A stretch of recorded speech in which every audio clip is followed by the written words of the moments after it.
Welcome to the Cincinnati Herald's weekly high school basketball report. I'm Coach Vic. It's Coach Lannis Timmons, Coach Walter White. Try to get you caught up on this week's high school basketball, both boys and girls. It is tournament time, so we're going to talk about the season-ending records and standings and the first week here in the tournament, and maybe give you a couple of games that you might want to take in as we move forward. So as we start today's show, we want to begin with an encouraging word from the Word of God. This week, we're going to give you two messages. One comes from the book of Joshua. Joshua, the first book in Joshua chapter 1, verse 9. And it says, "Have I not commanded you, be strong and courageous? Do not be afraid, do not be discouraged, for the Lord your God will be with you wherever you go." The other one we're coming from the book of Proverbs, the wisdom book in the Bible. "The name of the Lord is a fortified tower.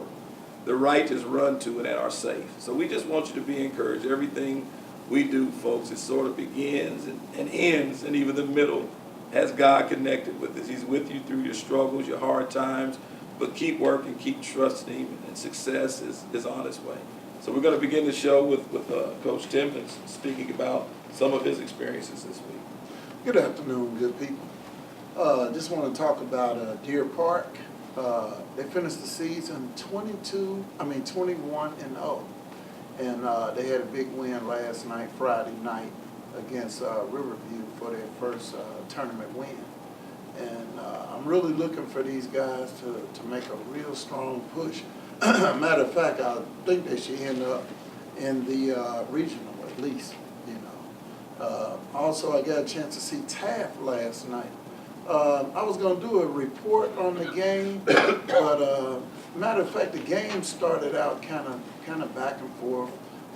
Taft ended up winning the quarter 22-14, but then Taft went on a run in the second quarter, and I looked up, they were up 39-14, and they closed out the quarter being up 50-20 at the half. So I wasn't going to do that to Norwood by writing a story on the game like that. These are just kids participating, and I just felt like it was just at least give Taft, some recognition for what they done. You got to always reward them. But what really caught my eye at the Taft game is that head coach DeMarco Bradley, his son is going to be out for at least 3 games. He had some type of injury in the last regular season game against Western Hills, where he had a problem with his thumb. So he's going to be out for 3 games at least. With the regular season ending, I got a chance to see Woodward High School against Roger Bacon. And Terry Dorn, we've been talking about this kid all year. And I was so proud of him because of the way he played under control. Had 30 points, 10 rebounds, was about 7 for 9 from the free throw line, where he struggled a lot this year. And I just want to commend him for the way he carried himself, talking to his teammates, keeping them where they need to be mentally. And just talking about some of our tournament games we will be seeing, we talked about a little bit before we got on the air. I'm really interested in seeing what Wyoming and Aiken is going to do, what that game is going to end up being like. Also, Roger Bacon, Indian Hills. I think that Indian Hills has a little edge on Roger Bacon, but for some reason, when teams go upstate, they have a tendency to get ready, for the tournament. But it'd be interesting to see them. Coach, you were speaking about young DeMarco Bradley, and as I was looking at stats, and certainly I've seen the kid play, known the kid since he was a child, I was saying to you before we came on air that he has carved out a really good season, really good season. Now, he's a junior, right? Junior, right. So this kid is doing really well. Maybe we want to speak a little more about DeMarco. Coach White is going to have our featured recruitable high school student athlete for the week. But I want to send a shout out to young DeMarco Bradley. He's averaging 16 plus points a game, 5.9. So you might as well say, 6 assists a game and 3 steals a game on a very good basketball team. Coach, my question to you, do you think Taft can hold it down to get to the point of DeMarco returning for them? For the upcoming games they have, I think they can. So they can advance until he I probably think- gets back. I think that they should be able to hold it down until you get back. Also, just to piggyback on what you said about DeMarco, defensively, you're talking about a guy that heats up the guards with the ball, and he does a great job of that. He's guarding that basketball baseline. And Terry Durham, just to mention a thing or two about Terry, I was looking at the season-ending stats, the averages for the young men, and since we're covering the young men, but Terry was tied for the lead in the city, if these stats are accurate, at 23.5 points per game. And we want to continue to speak about some of these young men that haven't signed yet that are truly good prospects. So Right. the kids that we've mentioned this year on our show are all kids that have had really good seasons, and if they haven't signed, a coach, it would behoove some of these coaches to go look at these guys from Darwishi Hunter to Damani McIntyre. Darwishi Hunter on that loaded Princeton team has evolved as their leading scorer on that team. So he's been very, very steady. The kids you were mentioning from Warner Hills. What was his name? Cameron Gibson. Yes. Cameron Gibson. And then you have Terry. We spoke about him. So these kids are putting up some phenomenal numbers. There's a kid at Finneytown that's doing really well. His name is Cameron Harris. Cameron Harris, yes. That kid's doing. That's a kid to be looked out for. 6'7" athlete on a team that's not winning a whole lot, but this kid going to the next level is going to help a program. So I'm going to get into some of the other stats to deal with. We're going to talk about a little bit of these young men's stats. We're going to talk about the standings. We're going to talk about a few matchups and a few of the victories that happened last night and a couple of the games that you might want to see tonight. There's already been a game played, from what I understand. We don't know the score, but Aiken and Wyoming was supposed to play today in the Division II level at 11 o'clock. That's a game I kind of circled this week's, and I just want to mention this before we give it to Coach White. I had circled Aiken and Wyoming. Interesting contrast of styles. Wyoming is the higher seed, but that's one of those things where Aiken can beat them, just matchups. And then Schroeder and Summit is another one. And then the last thing I want to say before we give it to Coach White, I thought there was an upset. Most of the time in the first round, the seeds are so lopsided, you get that Blowouts. game with Taft and Norwood, Deer Park, and Riverview East. Some of the scores that are just unbelievably lopsided. I think McNick and Taylor, it was just 40, 50-point wins. And it happens, but it'll get much better as it progresses. About the third or fourth game, this thing will get pretty interesting. But the first round, West Claremont, who plays is it the Eastern Cincinnati Conference? Yes. No. Yes. Okay. They had a pretty good year. They were somewhere around 9-10 in Division I all year, but they got upset 54-64 this week versus Sycamore, who comes out of the GMC. We were talking again before we came on camera that playing that really good competition, it prepares you, for some good teams. When you're playing with Sycamore in the middle of the pack versus Darius Basie and Darwishi and the Oak Hills team and the Dakota East, and you're playing those kids twice in a season, when you play at West Claremont, not knocking them, but you've already played some of the best talent in the city. So you're not in awe of that. Right. And so, again, that matchup first round, West Claremont certainly was expected to win, but Sycamore beat them by 10 points. So it's going to get more interesting. There's a lot of teams I want to talk about, just the matchups that we'll see happen if they continue to advance. So, Coach White, can you give us a little something with the girls? Yeah, I can tell you that girls have been in the tournament for a week. So they're heading towards the sectional finals. This Tuesday will be the sectional finals for all three divisions, 1, 2, and 3. Interesting about girls, since this is my first year really focusing on their patterns and how they actually go about getting better. They're no different than the boys. Mm-hmm. Some teams get better, some lose a little win as they go, and some get better. That's with the injuries.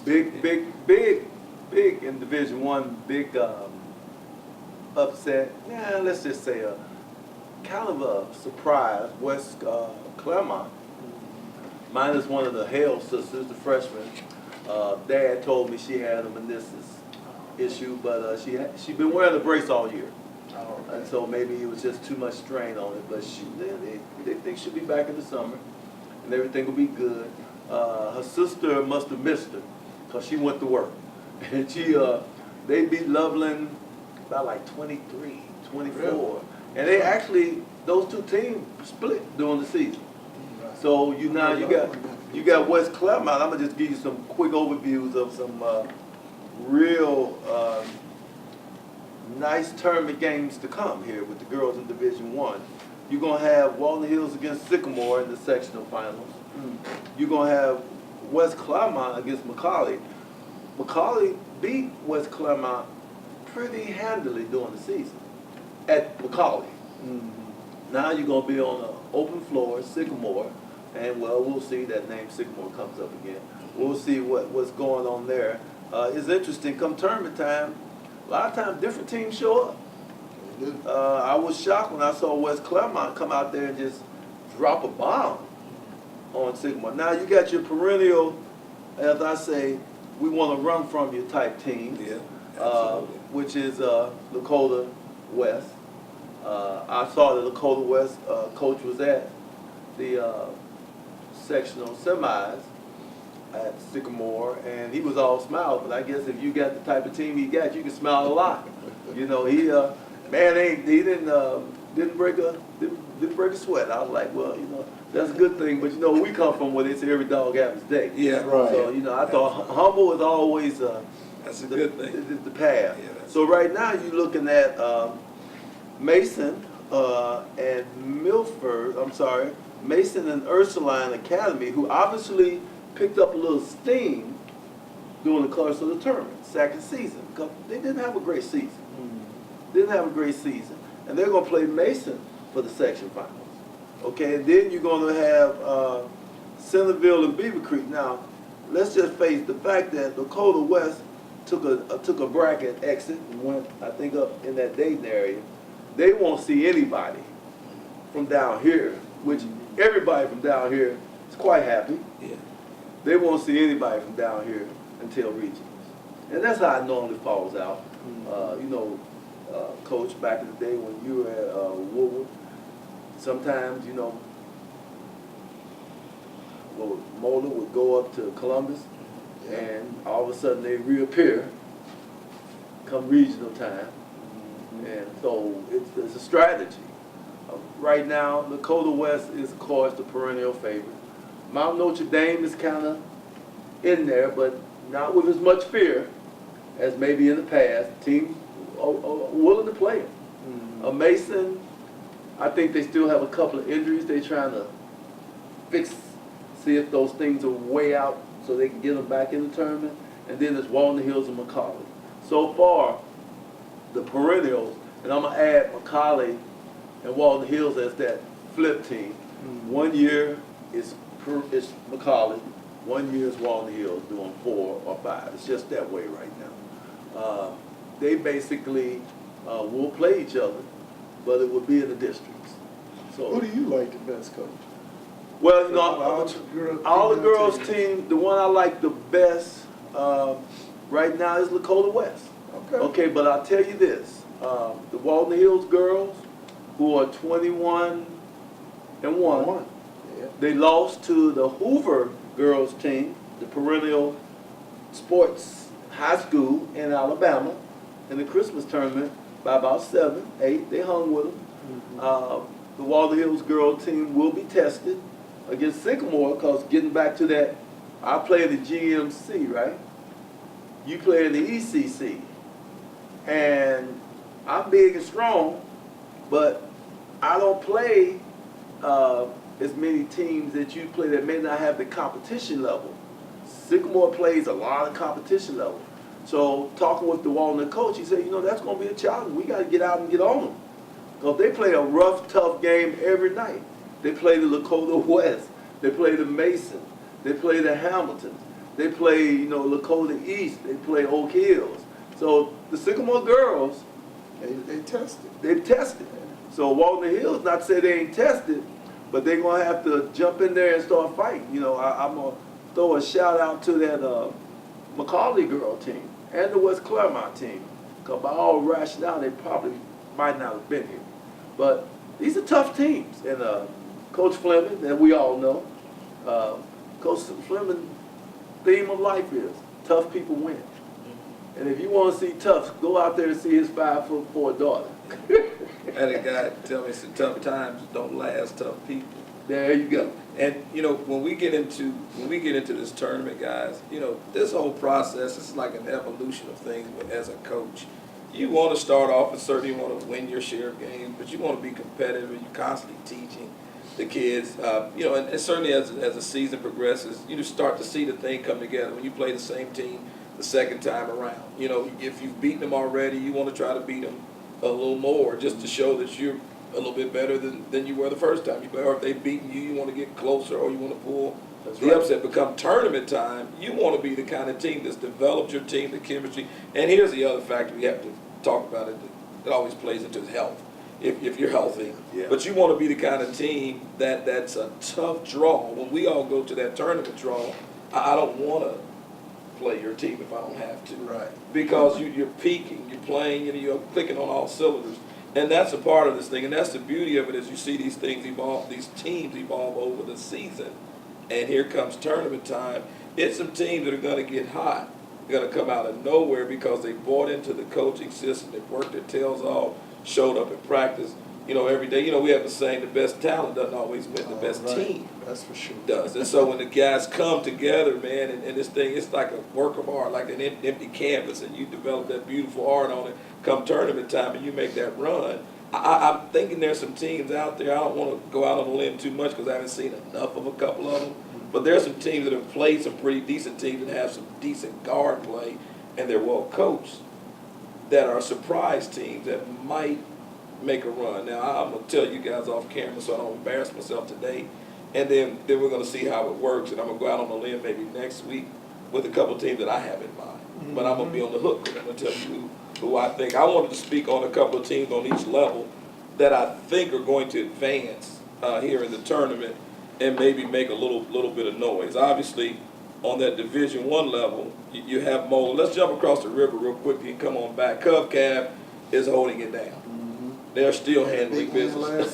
They're still handling business, so they're probably going to do pretty well over in Kentucky. So they're constantly in the polls with us, so we want to acknowledge them. But over here in the state tournament, I believe Moeller is going to hold serve. I just do. The Jackson Hayes kid is blocking 4 shots a game. The Alec Freem kid, transferred from Roger Bacon, he's doing his thing. The Davenport kid is doing his thing. Lord knows if they had that little Miles McBride, they would be almost impossible to deal with them. And as we know, Coach Kramer does a good job with those kids. So they're a team that I'd be concerned about if I'm a Division I team. Princeton is loaded with talent. They are starting to play a couple of those bigger guys, the Darion Henry kid, the Gabe O'Neill kid. And if they get those bigger guys in that lineup, they will be hard to beat versus Moeller or anybody else. But again, I'm hearing there may be a few internal things going on with Princeton. A little bit of chemistry issues. And again, not knocking the kids because I'm personally pulling for them. You know, it's just one of those things that disrupts you come tournament time. You don't get a chance to do it again. Once you get eliminated, it's over. You know, so hopefully this thing will come together because they absolutely have the talent. I'm still leaning a little bit because of this lack of a shot clock and believing in Oak Hills has an ability to make a run because, you know, they're so disciplined. They play good competition. Coach Price he's been around it forever and does a tremendous job. And I like what Coach Ricardo Hill does, certainly at Walnut Hills. He's got size. You know, his kids are tough. They're smart. They sort of play with you know, a reflection of him.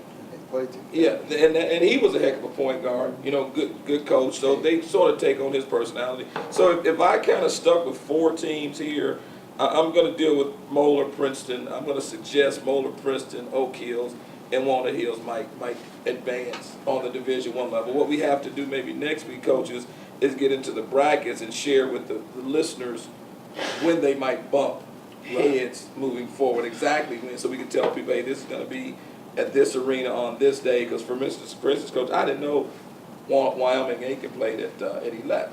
That would have been a game I would have been trying to get someone to go to, you know, just to represent, so I could hear from them actually what took place on the Division II level. It's so impressive with what's going on the Division II level with McNick. They are rolling right along. Yeah. They're rolling right along. So McNick, and for me, that particular division, I think is a log jam. You know, it's some good teams in Division II. If you ran down them, I'm trying to stay with 3 or 4 teams, but you got McNick, Hughes, Taft, Indian Hill, Summit, Woodward, and Wyoming. Yep. Those are some good basketball teams, and they have to beat each other to advance in this thing. So that's a division, I would say, if you want to see the most competitive games, if you've got a back-to-back Division II game and any one of those 4 teams playing, you're going to get your money's worth to go see Division II basketball here. In Division III, Coach, you know that Deer Park, I know we played 22 games. I don't know if the weather prevented them from playing, you know, that extra game, but they did what they're supposed to do with the ones they played. They're 21-0. This young kid, Mark Wise, is a recruitable stud. He's 6'4", or so, does it all, but he's a sophomore, so you're not getting a ton of interest. That kid's going to sign at a really nice school. Great kid, honor roll kid. Their whole team is somewhere in the stats in the city. Damani McIntyre's leading them in steals. Mark Wise is averaging a significant number of points. Damani McIntyre's doing something in points as well. Steve Gentry in assists. I mean, they're all over the stats as a team. And one of the things I like to see, that 3 or 4 of their players in the assist category. So they're scoring off of passes, sharing the basketball. So Deer Park jumps out for me in 3. Purcell Marion is doing well, and Coach White knows some things about them with his history. North College Hill, you know about them. And guys, I'm going to mention one that we haven't talked about all year, Middletown Madison. Wow. We don't know a lot about them, but they're a very respected team, and they have one of all of those good Division III teams at the top. They actually are the one other team that got a first place vote. Really? In there with Deer Park. Okay. You know, and so be on the lookout for those guys. In the 4 division, our interest here is not a whole lot of teams. Laughlin is one team. They're up against Ripley, and Ripley is a higher seed. They might get ousted early, just looking at the matchups and schedules. But Laughlin has a couple pretty good athletes, and they're well coached with Coach Corey Farley. And then Gamble Montessori. They've done. They're like 9-0 in conference. They've done extremely well. So those are some of the teams that I believe will hold serve and advance from Division I through 4, and then we'll see how it does, how it shakes out, and give you more moving forward. Coach, are there some other things you want to speak about? No, I was just going to say with Hughes, I was looking at their record. They were like 19-3 during the regular season, and I just like their energy, and I like how the kids play together, and I watch how kids play together. When I say that, do they enjoy playing with each other? And that's something to me is going to carry you a long way. And I know we talked about Princeton and some of the little issues they're dealing with right now. And when I was told what was happening, and I'm not going to say on air what it was. Sure. And it really bothered me. And I told the young man, I said, you know what? When you carry on like that, the basketball guys do not appreciate it. And you end up losing at the buzzer on a game that you should have won, that you were winning. Well, we know the same, Coach, about karma. Yeah, it comes back. Yeah. But when you were talking about the teams with playing that tough schedule, and then come tournament time, they're tournament ready, as we say, I looked at, and we talked about this, like McNick. Every year they would be under 500 or right at 500. And then they would go right in to the tournament and just at least get to the regional. And I'll tell you another thing, too. It seemed like they changed the date on the tournament draw when I was coaching at Western Hills, at least. And it seemed like we always had about 3 or 4 games left. And the reason I'm bringing that up, you might go ahead and decide to play that particular school because of their record. But once they start gaining that momentum, them last 3 or 4 games down the stretch.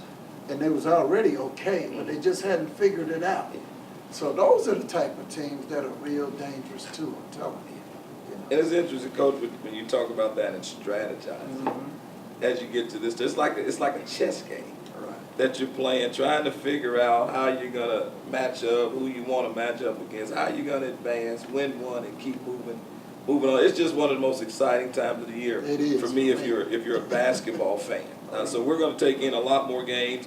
This week, some games have already begun games have already been played. Thursday, I believe it was Princeton beat Kings. Thursday, there was another game happened Thursday of some significance, but Cubcap beat Beechwood last night. Princeton is to play Western Hills on the 27th. Walnut Hills beat Little Miami. Mason plays Elder on the 27th, which should be a good basketball game. Lakota East plays Milford on the 27th. St. X plays Loveland tonight. LaSalle beat Lakota West on Thursday. And LaSalle will play Hamilton on the 27th. Withrow will play Anderson tonight.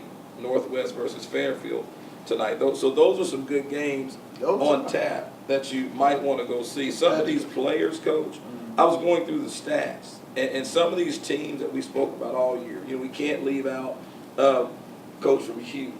Oh, yeah. What's Coach's name again? It just had a brain lock. Ryan White. Wyatt, Coach Wyatt. I'm sorry, Coach Wyatt.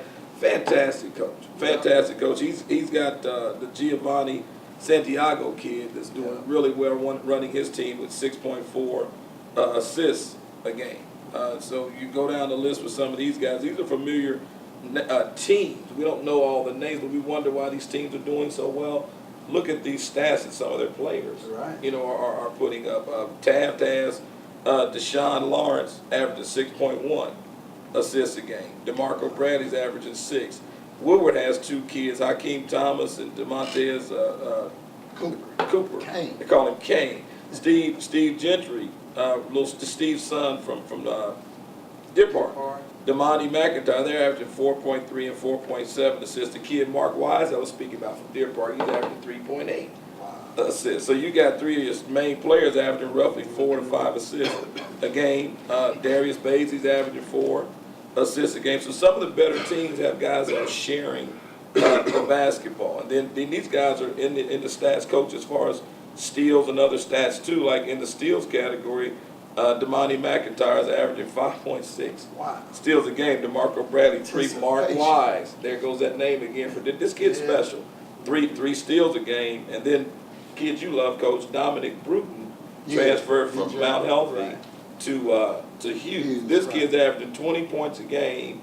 I know last year I spoke to some people that knew about him, good student. Wisconsin was interested in this kid. I'm not sure what's going on with him now, but if he isn't signed with anybody, he's a kid we need to check on a little more closely, maybe feature him as we move on with the show during finishing out the season as a recruitable student athlete. This kid is a high-flying, entertaining player. Obviously, he's pretty smart to go to Wisconsin to be even recruited by Wisconsin. So if you go through the stats, what you're going to see is why some of these teams are so good, because they're players all over the stats. And one of the things I want to say, coaches, we talk about you guys calling your stats in, and that's a necessity for others to see them and recruit your players. But there's one of the stats, one of the statistical categories, guys, that I almost have to laugh at. Here we are, 22 games in the season, and it's in the field goal percentage category. There are over 35 players with 100% field goal percentage. Now, I don't know about you guys, but if I'm recruiting, I need 5 of those guys at least to be on my team when they're shooting 100%. So I think there needs to be a minimum, obviously, field goal attempt number, so that's not the case. You can't have 100% field goal percentage after 22 games. So I'm trying to get information to share with the public, and I literally counted over 35 players that were shooting 100%. So we want to try to work around it. So I don't know who those field goal percentage guys are in the city based on those numbers. Yeah, who's keeping those stats. So it's a lot of good basketball to be played. Coaches, can I revisit something we talked about on our last show? You referred to it as the elephant in the room. The incident that happened at Elder and St. X. And I just want to speak real quickly from a kid's perspective. I had some of my 5th grade players with me, and we grabbed a quick bite to eat, and just watching the kids, do what they do, listening to them talk and interact. Real bright group of kids. I ended up bringing up, they talked about some things in society that weren't right, the Parkland shooting down in Florida. So we ended up talking about the St. Xavier and Elder thing, and we also talked about the Kings thing with the kids with the jerseys. Was that at Mason or was that King? That was King. It was a King's recreation team. Oh, and then the Mason had that one. Go ahead. Yeah, the Mason was saying about the lynching. The teacher talked about the kid getting lynched. But when the shirt said Negro and coon and some of the ridiculous stuff that was on it, listen what this 11-year-old kid asked me. Coach, who made the shirts? So he went way beyond, what we as adults did with that situation. You made the shirts because somebody paid for them. You acknowledged, you accepted as a coach. Your parents looked at it and kind of turned the other way. But here's an 11-year-old kid who really had the answer. If you bring that shirt to me to make and put that on the back of it, I'm not going to do it. Right. You're going to have to find someone else to make it. Right. So I mean, sometimes we talk to our kids, man, they will open your mind and your eyes and your hearts up to a perspective that's unbelievable. This was the 11-year-old kid that shared that. And I would like to, because I think it's totally important. It seems like there's been too many elephants in the room. Lately, we all had just wonderful secondary education experience.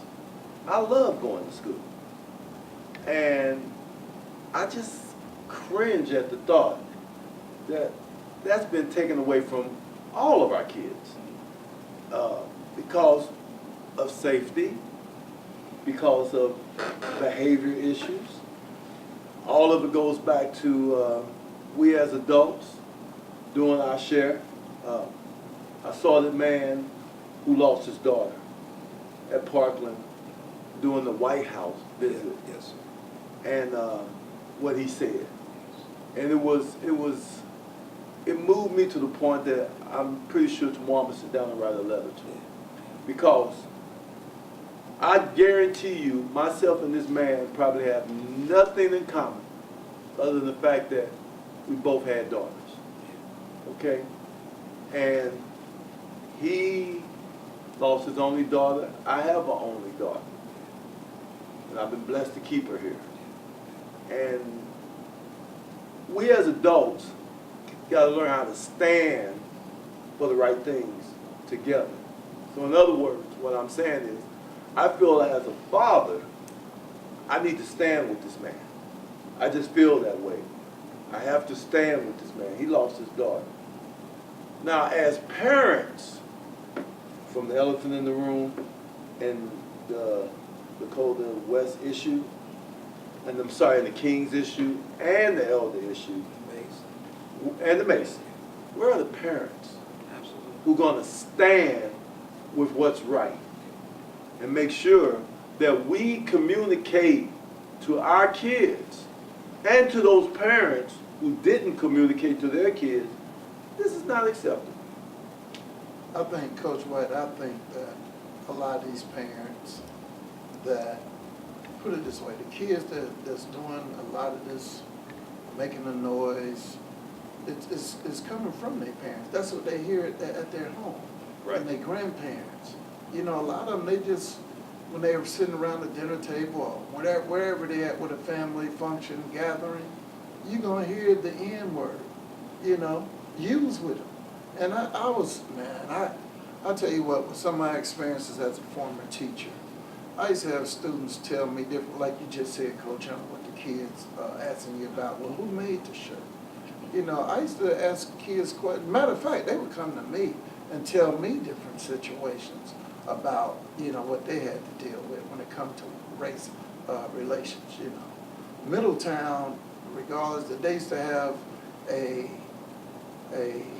reputation for having the KKK up there. But I'm telling you, my experience when I taught up there, coached up there, they were so close-knit, it was unreal. Right. It seemed like athletics, like we talk about sometimes, bring people together instead of you know, pulling But them that's- away from each other. Coach, But go ahead. that's what's going on nowadays, is pulling each other away. Right. We right. never, ever, ever had a thought process. I went to Corley Tech, what, 60% minority at that time, and probably 40% white Americans.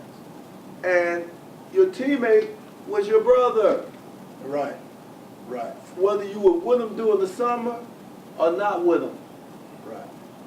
It was always that person was you, and you never made a difference between you. Right. You know, I learned early on from my father, who couldn't drive, couldn't read and write. Ironically, he worked in an automobile factory in Norwood. But who would bring him home every day? This white guy from Indiana, who would drive all the way from Indiana to Norwood to work for 35 years. Because my dad couldn't drive because he couldn't read and write, couldn't get a driver's license. But my father said, ain't nothing wrong with that guy. Now, I grew up in Jim Crow South. Now, there was something wrong with some of them, but I'm not going to judge him on them. What we're doing, again, is putting kids in a situation they don't need to be in. And that's making, what they're doing is they're following through on their parents' hatred. Because if not one parent, I would have never let my boy walk out with a shirt on, and I'll say this, Right. that said humpy. Right. I'm like, man, you lost your mind? Right. It ain't that I'm scared of white people. It's not about that. It's not about that. It's about dignity and character, and we fight every day to instill that in our children as coaches. People think we pushing them because we won't win. Now, granted, there are some coaches who live for wins. But at the end of the day, I was told years ago by this great coach, and I don't have to mention his name. He said, let me tell you something. If your kid come back to you after he's grown and you and him are talking about basketball, then you fail. Because you ain't talking about family, education, how is his composure, how's his job, what did you lend him into life? But you can't tell me what's going on with some of these kids. Any of that stuff is discussed during those practices. Because practice, and we all know it, is 50% practice, 50% social domestic, whether we like it or not. That's what practice is. We spend time trying to help mold children. And Coach, your point is so well taken. It's bigger than basketball. It's something that I always harp on. It's really about life. You know, basketball draws us together. We played it. We want to coach it and impart our wisdom and experiences on to that next group, those generations below us. But we're teaching life lessons. We're teaching these young men how to become men, these young ladies, you know, how to become better wives, husbands, better co-workers, better citizens. It's bigger than basketball. When you get that invitation to the wedding, when you get that picture of the new addition to the family, you know, when you get those types of things. Hey, Yeah. Coach, you remember my brother used to come support us. He's in the hospital. He passed away. Yeah. Because they expect you to be a part of it because your family. Coach Harbaugh from and I don't own the statement certainly, but I love it. The two Harbaugh gentlemen, the coaches, their dad had a saying: you don't treat your family like your team. You treat your team like your family. And that's such a huge statement. When we deal with the climate that we're in right now in our country, guys, it's just a sad thing. We can't blame it on our present leader, but our present leader has emboldened society, and I'm glad we're here representing the Herald that we can speak on some things that others may not speak on. Our present leadership has emboldened the country to be a way that they kind of suppress, to be overtly, openly, blatantly, in some cases, racist. And there's a lot of racist overtones or undertones in leadership. There's a thing I want you guys to connect with here with me, and I don't know if you guys have seen it. The OHSA is proposing a bylaw that could affect teams' postseason chances. And if I just read real quickly a little bit of it, it goes on to say member high schools of the OHSAA will vote in May on a proposed change to the OHSAA's transfer bylaw. If approved, it would dramatically affect student athletes transferring who don't meet an exception. Now, as you read on, and guys, this is going to hurt the public schools, the largely African-American contingents in the schools.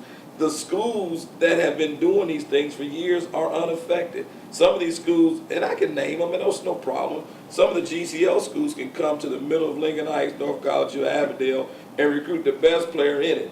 and have them in their GCL schools. If we go to that neighborhood and try to get a school, there's a player rather, there's all kinds of violations and reports on you. It's not ironic that the picture here, guys, is Deer Park's team. We talked about this at the beginning of the season with the OHSAA investigating them and pictures being taken of kids on their way to school. This thing is absolutely absurd, and we need to get behind it. Since currently such transfers are required to sit out the first half of their season, if approved, new legislation requires them to sit out the second half of the season, including the postseason. So, and it goes on, guys. Now you got to hear this part. It still gives kids participation opportunities at their school, but it would keep them out of the tournament. The move would prevent student athletes willing to sit out a portion of a season to form an all-star team. Now, this is a presumption to form an all-star team to make a run at the state title, something the OHSAA has recognized taking place in a few instances. The proposal was one of 7 approved by OHSAA Board of Directors Thursday to go on the ballot during the annual referendum voting period from the official release. Guys, this is something we need to get behind. O.Z. Davis, when this was posted on my Facebook page, the number of people that chimed in, basketball minds, they were talking about just collectively getting together with Cincinnati Public Schools, Dayton Public Schools, all the public schools, and resisting. You didn't see what I wrote, did you? I said a number of basketball minds chimed in on this thing. This thing is directed specifically at the teams that are comprised of also of black players, you know, in the public schools. And this is the thing. Why Deer Park? Well, Deer Park is no different than the history of Motor that goes back, that I know of, to the 70s.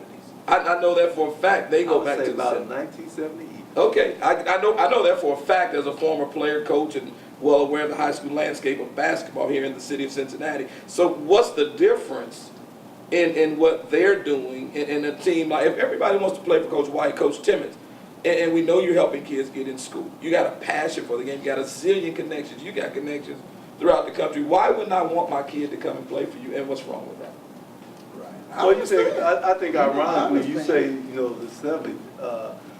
I just remember the first area, and I use the term mind, St. Joseph, downtown Cincinnati, in the 60s, when I was a kid, and they were taking them up the Elder.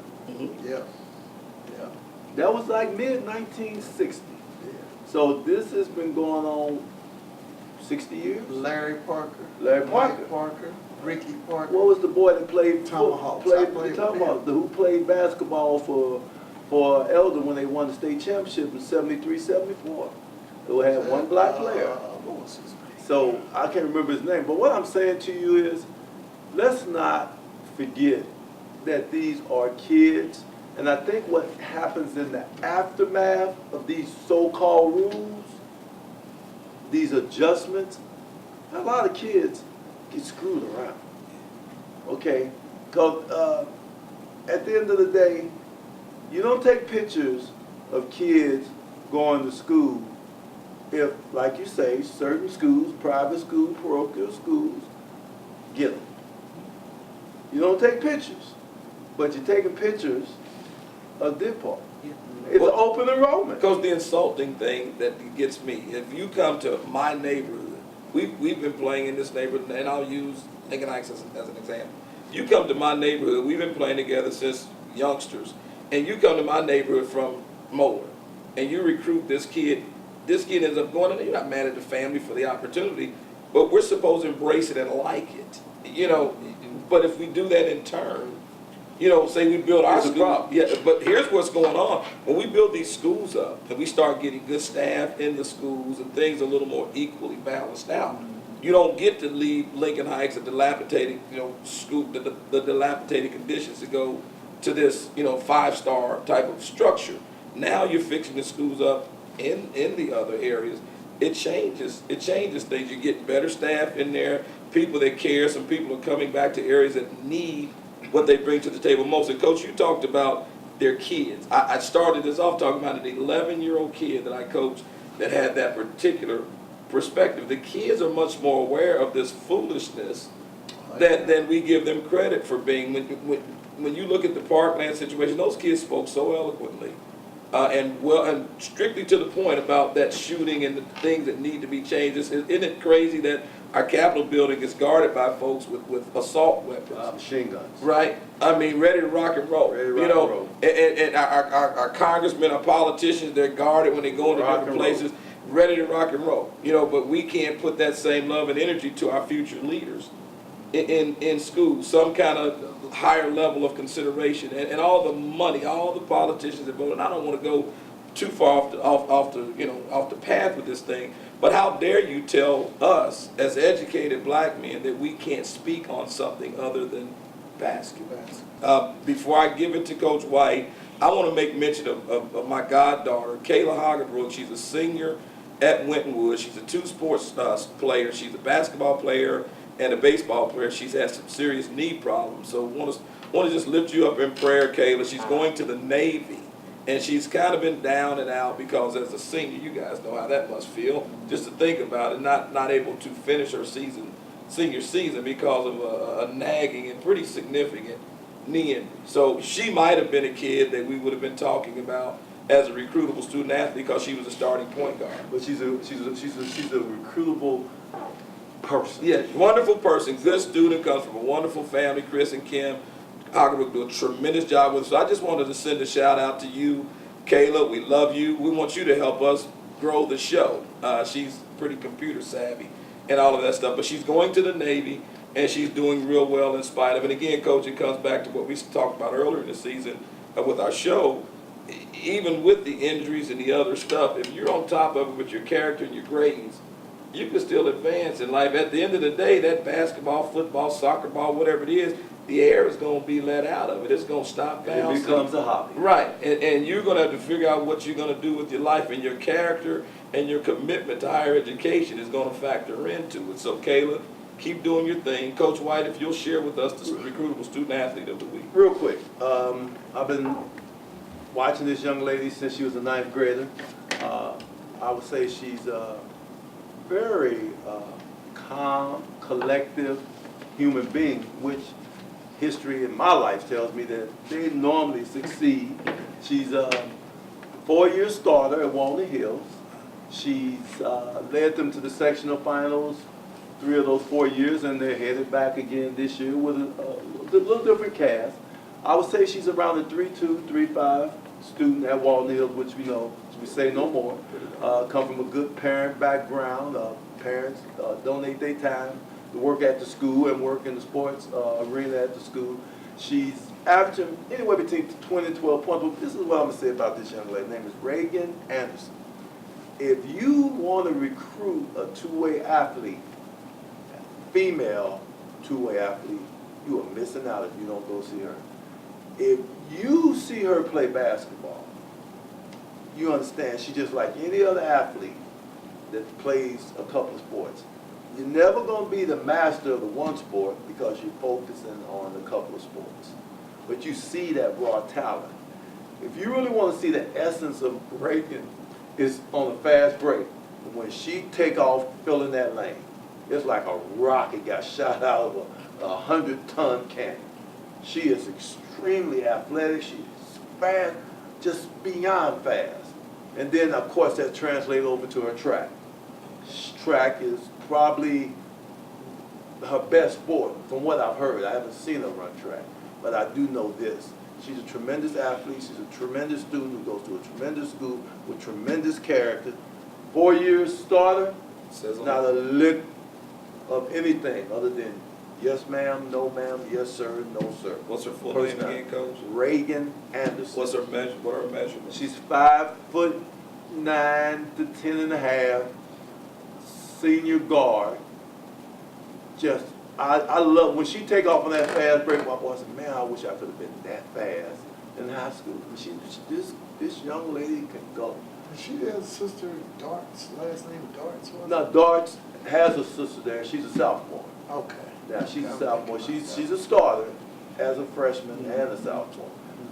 I just wanted to give Reagan a shout out because I kept asking questions, where's she going to school, where's she going to school, and I didn't get any really answers. And I was like, this is a raw talent.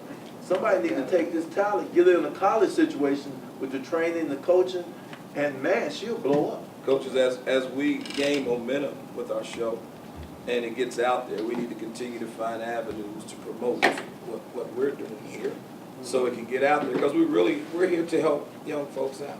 There's no hooks and all of that stuff for us. We just the blessing God calls us to do certain things with our lives. He gives us gifts and he expects us to use those gifts in sharing to others. Our love for God is best reflected on how we treat other people. So that's what we do here. I would encourage us guys, as the tournament time has arrived, to step our games up, just like the players are expected to step their games up. So let's think about that. And real quickly, Coach, to revisit this year, help me out with the kid from Walnut Hills, Coach.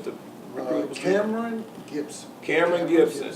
We talked about Cameron Gibson, Cameron Gibson of Walnut Hills. Right, Walnut Hills. Greg Tribble.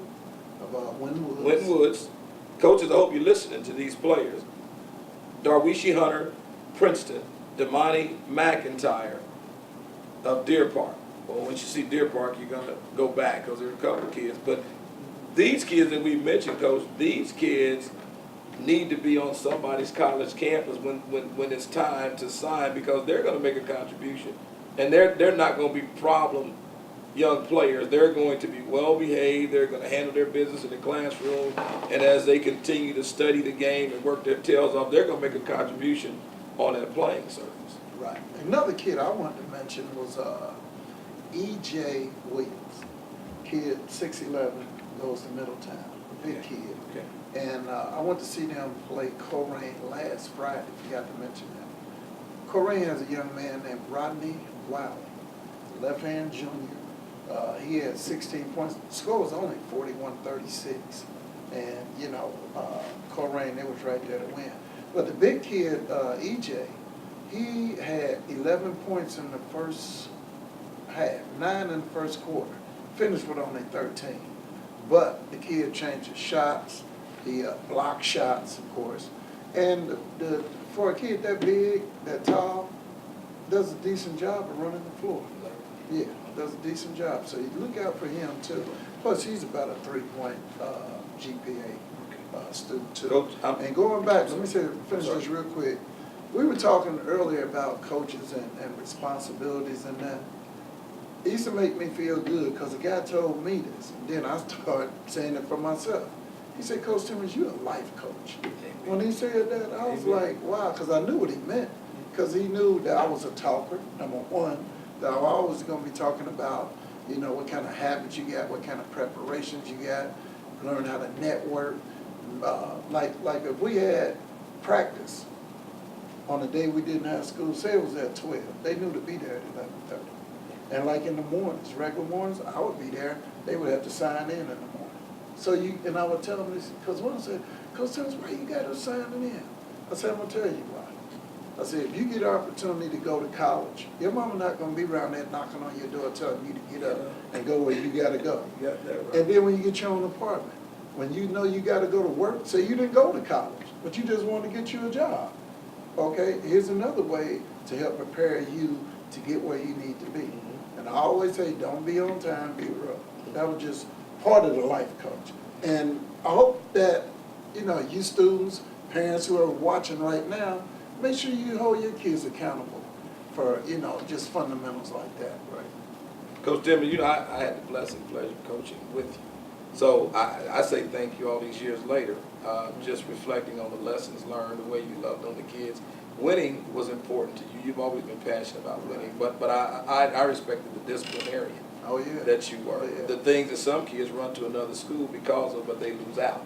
And see, when we talking about the transfer, I lost kids because of the discipline. Hear what I said, but they lose out. Yeah, they lose out. But they lose out because you're coaching life. Right. And so, you know, be encouraged, coach, keep doing what you do. I hope more coaches have that passion for the game, you know, that I've been blessed to experience with you and some of the others I've been around. I'm excited to see what Andre Tate, I'll go on camera and say this, Coach Tate. I'm excited to see what Andre Tate does with this Winton Woods team, whether it's this year moving forward. I know Andre struggles with being an early exit in the tournament. He's got a good little guard. I don't know the makeup of the rest of his team, but given the fact that there's no shot clock, and he's a good player, good coach, good history, with Cincinnati State, all the things that he did, I'm thinking he's gonna sneak up on some people. I would say so. I think he's gonna sneak up on Because some people. when I watched Aiken and Wynn Woods play, and Aiken ended up winning. But Wynn Woods were playing without three of their starters, and Greg Tribble was one of them. Is that right? And I talked to Andre Tate after the game. So for me, that's and my he was telling me, my sleeper. Yeah, oh, that's your sleeper. That's my sleeper Is it? on the Division I level. That's Not my a bad that's my choice sleeper, though, guys. for real. That's my Not a sleeper. bad choice. But I'm gonna tell you, I'm gonna lean, and I want to see Princeton do it. But with some of the stuff I'm hearing, I don't know. Yeah. But I want to. I just think that Moeller will end up, you know. Because they're right stable there. and they're consistent. They're consistent, and that's a good way to put it, Coach White. Stable and consistent. Guys, they're a team. To y'all, we all been through this thing. Team, the acronym basically is together, everyone accomplishes more. Right. So they're a group that's together. When you start to get fractured come tournament time, Oh man. you got some problems. Worst time in the right. world. So, Isaiah Payton, let me mention him for point guard and for Moeller too. Okay. Let's not make sure we don't go off the air without mentioning him, because he helped keep that little glue right there together and you know, putting folks where they need to be and keeping them calm. Okay. He does a good job of that too. But go ahead. well, All right. we thank you for joining us this week with the Cincinnati Herald's Weekly High School Basketball Report. We were a little long-winded this week, but it's tournament time. Lot to talk about. Hopefully we'll come back, step our games up next week, and bring you more substantive things to listen to and to digest, and then great teams and matchups to go see. So again, we thank you for joining us this week on the Cincinnati Herald's Weekly High School Basketball Report. On behalf of Coach Walter White, Coach Lannis Timmons, I'm Vic Hunter signing off again. We thank you for joining us this week.